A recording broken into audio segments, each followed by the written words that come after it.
want somebody 걸음이 더디긴 해도 I want somebody 뜨겁게 타진 않더라도.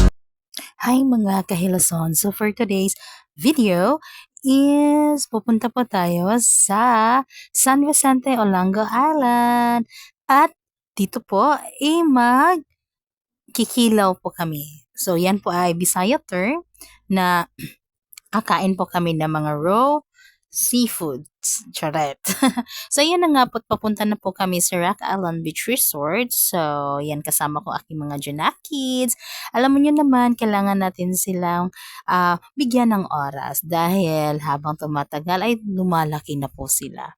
At yan nga po, excited na po yung aking bunsot na uuna na.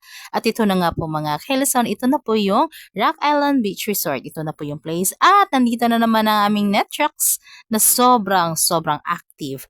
So, ang kasama ko po dyan ngayon ay ang aking mother dear at ang aking sisterette with her doggies. So, yan po ay si Lily. At ayan po naman ang papa ko at yan, siya po yung kumukuha ng sea urchin o mas kilala na tihi-tihi or swaki dito po sa Cebu.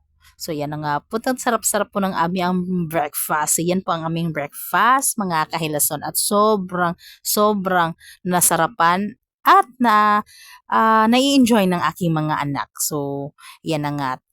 Grabe ang sarap, mga kahilason. So, pagkatapos po namin nag-breakfast, sinunod naman po namin ang aming inihaw na baboy at saang. At ang nag-ihaw po dyan ay aking mother at aking sister. At sa pangalawang pagkakataon, pumunta na naman ng dagat ang papa at kumuha na po ng sea urchin again. So, breakfast and lunch, sea urchin na, di ba? At saka mga kahilas ay papakita ko sa iyo yung place. So, may dalawang islet dyan. Yun, naglalaro yung mga bata ko. Nakikita nyo yan kanina. And then, ito po, grabe. Ang sarap ng hangin. O, yan po yung, hindi po yan yung kabuuan, but yan po yung place kung saan kami nagsistay. O, di ba? Simple but very nice. At yan naman po mga kahilasoy, ipapakita ko sa iyo ang aking parimbele. Ayan po yung papa ko na siya pong kumukuha ng masasarap na pagkain namin ngayon. Ito na!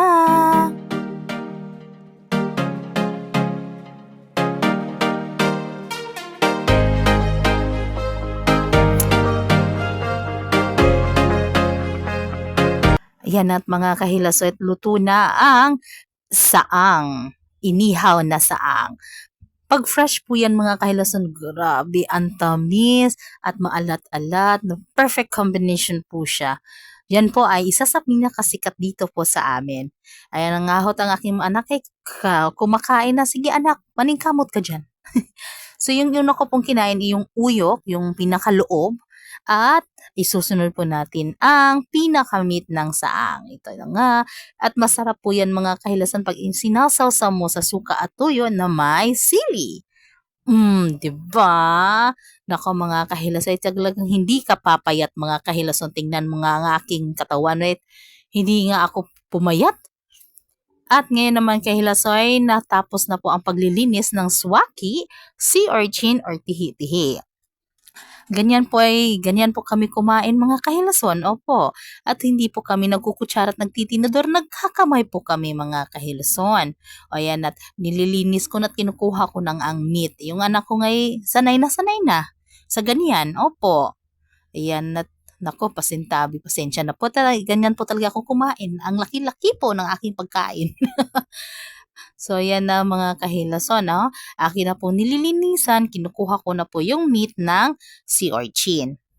At dadakot ka ng kanin at ilalagay mo yung sea urchin sa ibabaw. Yung meat yung meat na, yung laman ng sea urchin. At, sarap na sarap. At sakin mo napapasayaw pa ako mga kahilason. High blood later!